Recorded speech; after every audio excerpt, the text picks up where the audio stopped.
Hello and welcome to another Master Duel Guide video. The account has reached Platinum 5. We have progressed all the way through Gold. And before I sort of get stuck into a few different replays I have, I want to talk about what I decided to do. I decided to switch off of ninjas. Partly, I think the reason I talked about is Duelist Cup is on. So I ended up making a more viable list so I could Duelist Cup and ladder and sort of collect some gems that were sort of on the table. The Duelist Cup I think ends in like 4 or 5 days, so I got a little bit more time to collect some gems from that. But what deck did I decide to go with? Well, I decided to go with Infernoble.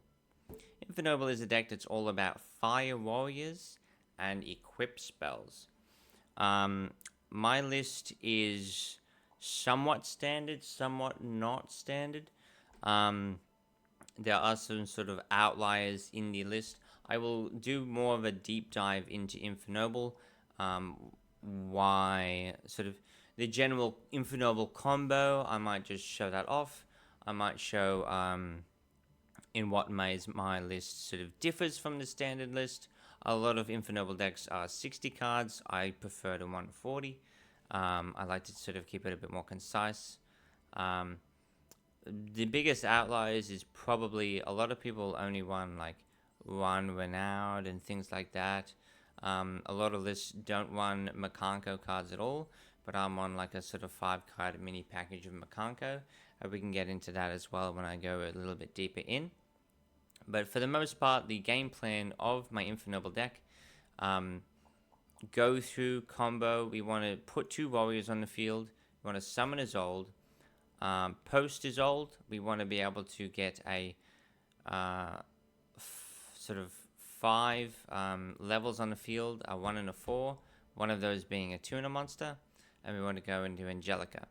Angelica is going to get us access to the field spell, and it's going to dump a Gearfried, and through that I'll be able to recover the Gearfried from the graveyard, summon it to the field, and best case scenario is our deck ends on Baron, the Immortal Phoenix Gearfried, Flame Tongue, and one of our the Emperor Charles the Great, which is a very powerful end board.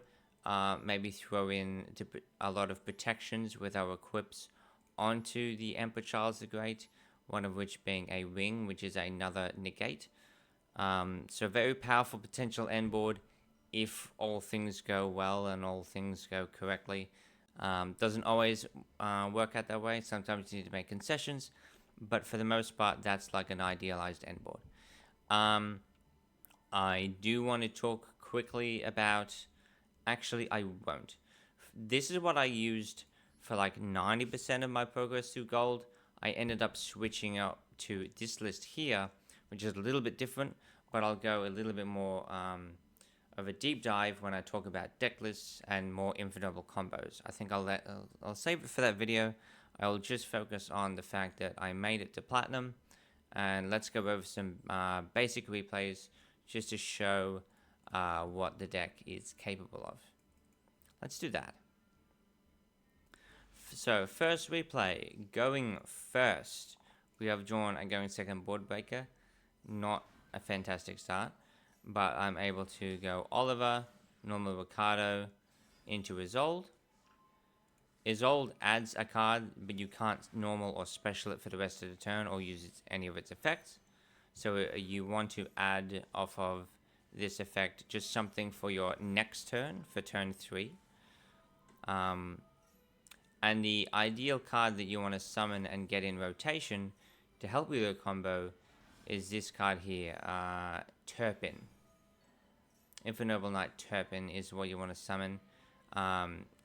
It's very easy to summon from your hand or your graveyard, which makes getting into your Synchro 5 very easily. As I mentioned earlier, that's one of the very important steps, getting into a Synchro 5. So this is sort of an older list. So I'm ending on double Charles. Before I sort of decided to switch up the lines and sort of optimize the end board a little bit. Right now I'm just ending on double Charles Gearfried. I end up improving this though, in my opinion. But you would see the amount of interactions were set up. My opponent's just not able to play through it all. Adds the blue eyes back to hand. Not much they could have done, to be honest. And we also have an additional pop on our opponent's turn, thanks to the Roland. Roland at quick effect speed can equip onto our Charles. And when that happens, we get the pop a card on the field. So not only are we ending on a bunch of negates, we're also ending on a quick effect pop. Very powerful. Again, if we're going, that was a going first situation. Isolde was allowed to resolve. We got to play through fairly uninterrupted. And so that's kind of what happens when that happens. This is a little bit trickier. But we draw Heritage as a Noble Knight Monster or Noble Arms card. Ogier gets a Turpin in rotation, which we're going to need for later. And we manage to get to Isolde. I decide I already have, I decide here, I already have Turpin in rotation. What I really need is a level 1 monster, because I didn't have any other way of getting one on the field. So I opt to do that instead. Go for the Ricardetto. Ricardetto summons from graveyard, and that's how we get to our 5. And then from here, it's just regular combo. Turpin Almace. We already have the Gearfried in hand.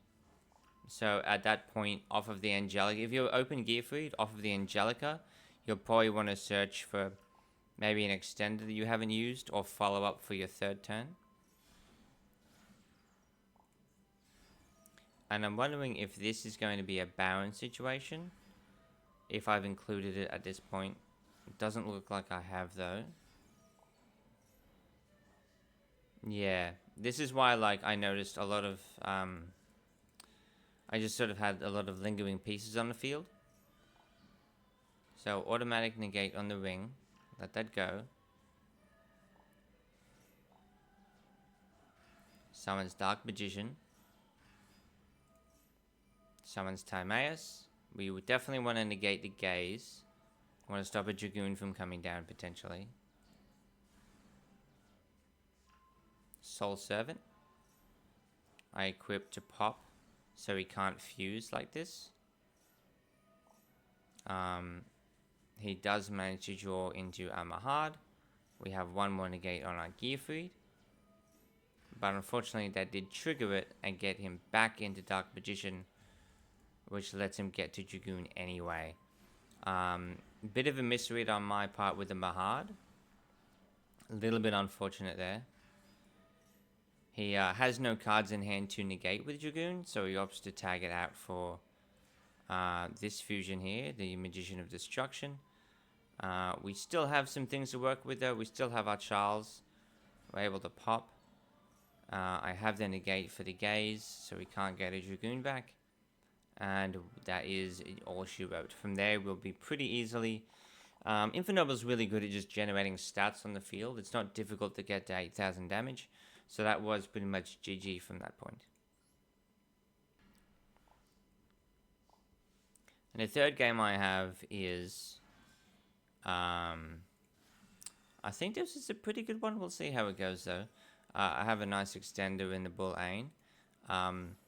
They ash the Isolde, but they ash the first effect. The first effect, not super relevant. The second effect to summon from deck matters a whole lot more.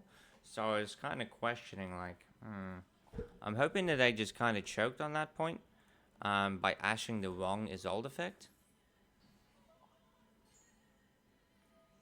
Isolde to send, summon from deck, and that resolves. So I'm feeling pretty good that they sort of misplayed with their ash. We get to Turpin, and we get Drolled. So we get ashed on our Isolde, and we get Drolled, which is going to make it a little bit tricky, because our 5 adds a field spell, and field spell adds Almace. And that's how we get to our Gearfried. But we're not going to be able to do that because we can't add any more cards from deck to hand. We can still add cards from grave to hand. So that's a little bit of a workaround. But right now we're just sort of trying to make an end board that will make do. Basically. I have the summon back of the Gearfried from Princess. I go Turpin, summons a 4, and that's how we get into our Charles. Roland equips on. We get to our Emperor Charles the Great. And the field spell, there is none, so we're not able to sort of summon the Charles from the spell trap zone and do a little bit more.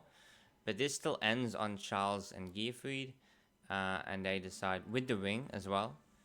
And that seemed to be too much for them to play through. So we played through with Ash, arguably ashing at the wrong point, but the draw was pretty awkward. But we were able to still end on a decent end board through the draw, which felt pretty good. But yeah, not too many replays in gold. There were a lot of the sort of duels, as I think I mentioned, just weren't that interesting. It was just blowouts one way or the other. Having board breaking issues. Isolde just being a scoop worthy card if it resolves. But I had a lot of fun grinding through gold for the most part. I think Master Duel still does have a bit of a botting problem, and that was also why there aren't a lot of replays, because playing bot duels is just nothing as well. Stay tuned for a bit more of an in-depth guide into Infernoble. Come sort of more step-by-step sort of combo guides, potential end boards, and the differences in the lists from where I started to what I ended up playing right at the tail end of gold. And stay tuned for the Platinum video, where I will be going over some Platinum replays. And hopefully next time you see a video like this, it's because I am in Diamond? I think Diamond's the next one. Yes, Gold, Platinum, Diamond, Master. Okay. So progressing through Platinum, hopefully it'll be in Diamond. Hopefully it doesn't take too long. It's the 19th today, so I've got a little bit more time before the end of the month, and hopefully we can get there. See you in the next video.